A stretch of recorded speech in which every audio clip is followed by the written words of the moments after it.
What's up, guys? It's Ben with 2020 election predictions, and today I'm going to be talking about the tipping point state.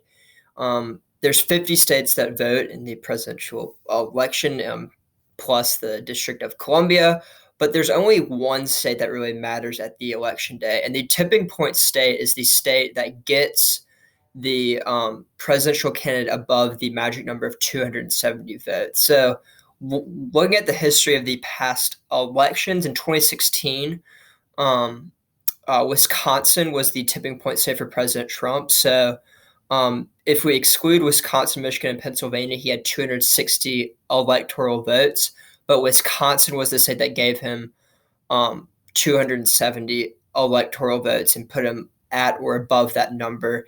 And the reason why Wisconsin was the tipping point state instead of Michigan is because Donald Trump won Wisconsin by a larger margin than he won Michigan. So Donald Trump won Wisconsin by 0.7 percentage points, and he only won Michigan by 0.3 percentage points. And he won Pennsylvania and Wisconsin by similar margins. So you can kind of either choose one of them. But he won Wisconsin, for example, by a smaller margin than he won Florida. So that's why Wisconsin was the tipping point state instead of like Florida. So if we rank kind of all the swing states in order of which states were the most competitive in 2016 for Donald Trump in terms of least competitive to most competitive, we can start out in like Iowa, Ohio, North Carolina, or Arizona. Those are very similar. Florida, and then Wisconsin, Pennsylvania, and Michigan. And Wisconsin was that state in the very middle that Donald Trump needed to win. And in the past, in 2012 and 2008, it's actually pretty interesting. It was Colorado. No one's expecting Colorado to be the tipping point state now because it tends to lean towards the Democrats. But even though, like, I mean, President Obama in 2008, you could call it a landslide. He won states like Iowa, Ohio, Indiana, North Carolina, but Colorado was the state that put him on top. And in 2000, obviously, I hope everyone remembers this, even if they weren't alive during the time. But in Florida, in 2000 was a disaster. They had to recount. George Bush only won this state by less than 1,000 votes, and they didn't even do a recount. So in 2000, it was very obvious that Florida was the tipping point state. So there was a lot of emphasis in the state of Florida in 2000, but not much emphasis on the state of like Colorado in 2008 and 2012. But that is because there was a large cushion that President Obama had. And in 2004, Ohio was the tipping point state, and there was a lot of emphasis put into Ohio. So going into 2020, what state do I think is going to be the tipping point state? Because that is in theory the only state that really matters. So right now we can see on this JHK forecast they have about 7 states that could be the tipping point states: Florida, North Carolina, Arizona, Pennsylvania, Michigan, Wisconsin, and Minnesota. So this is all pretty interesting. And the reason why, like states like Iowa and Ohio or Georgia are not tipping point states, even though right now they're the most competitive states, is because if Joe Biden were to win any of these states, then it's very likely that he's going to win these states too. And just right now where we have it, like a state like this or this or this cannot be the tipping point state. Right now, the tipping point state is projected to be Wisconsin. So what I'm going to do is use this simulator and then just do like 5 to 10 simulations and see which state is the tipping point state. So in this first simulation, we see it's Florida. So I'm going to do a tally mark right here. That's Florida. New simulation. The next one is Florida. Third one is North Carolina, interestingly enough. And you see that Joe Biden has been ahead in all of these forecasts. This is actually, I think, a pretty realistic scenario at this point, 334 to 204. Florida again. So North Carolina 1, Florida 3. I'm going to do 10. Arizona, that's actually pretty interesting.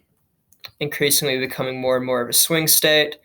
Wisconsin, just like it was in 2016. And I think this is a very plausible outcome. I think Arizona definitely could go to Trump.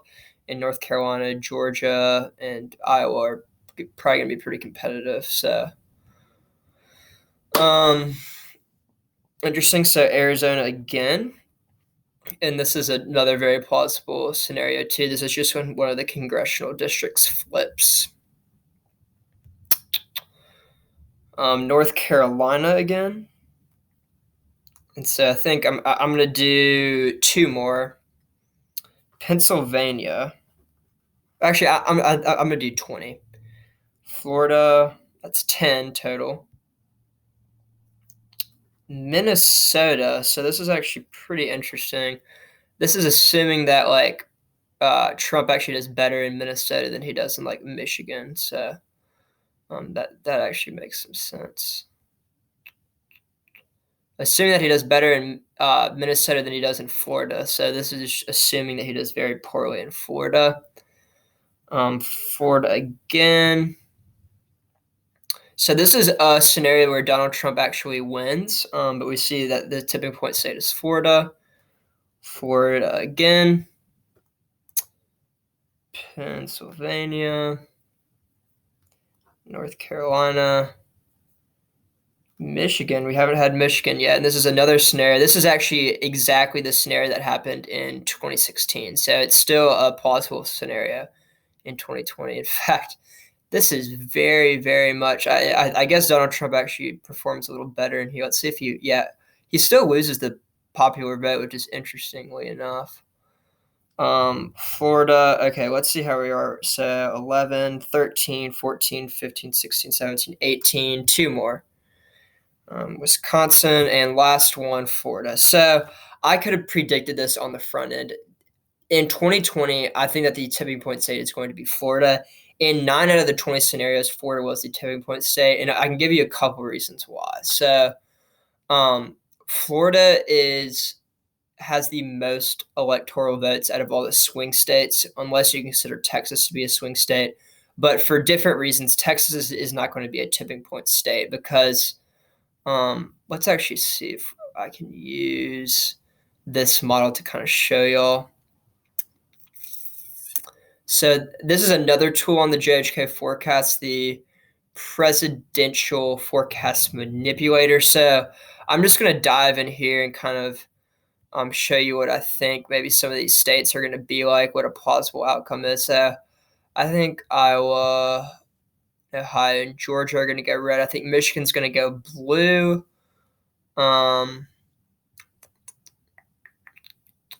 Let's assume North Carolina goes red, which I think is very possible at this point. So right now, you can see it's very, very close. And you see Florida, even in this scenario, it's like the most white because, frankly, Florida, it has a 51% chance to Donald Trump. Because, okay, so Florida right now is right in the middle of the polling. If we look at the 538 forecast and you look at all the states, it is in the dead center for the tipping point state from 270. So let's keep on going here.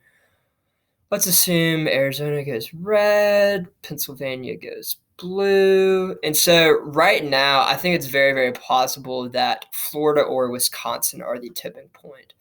I think it's very possible that Trump actually does better in Wisconsin than in Florida. Right now, the polls are very, very close.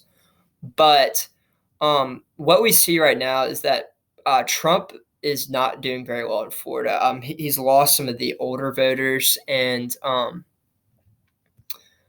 let's actually do this real quickly. Sorry, I meant to show it right now. But if Trump doesn't start polling better in Florida, then he has, in my opinion, he has no path to victory outside of winning Florida, which is why I think Florida will be the tipping point state in 2020. So in 2016, Trump won Florida by 1.1 percentage points, I believe. And right now he's down by 6.8. And this is not looking good. I mean, earlier in April, kind of before the coronavirus took a bit big toll, they were tied within the margin of error.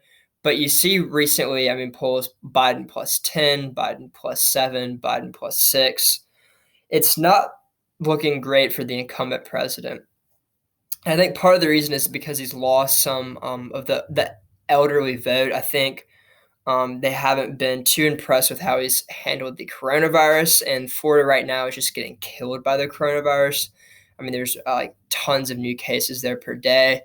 And also in 2018, although Republicans won statewide in 2018, which should be an encouraging sign going into 2020, there's going to be a lot of new voters.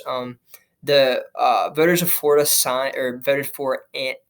voted affirmatively for an initiative giving the right to vote to some ex-felons, and typically we've seen historically that ex-felons in general tend to skew towards the Democrats on average. I mean, it does go both ways, and Trump is such a transformational figure that this trend might not hold up, but that would definitely play an impact. So if Trump does not get this margin to within 2 or 3 points, and that's how wrong the polls were in 2018, I just do not see a path for him to victory. So there you have it right now. This is another thing that shows it right now. The tipping points, the election only comes down to a few states. The chart below shows which states are the closest and which one will decide the election. So I think Florida will be the main state. So based on this logic, both campaigns should spend as much money as they can in Florida, because in reality, it's the only state that matters, in my opinion. I hope you all enjoyed this video, and tune in for a new video tomorrow.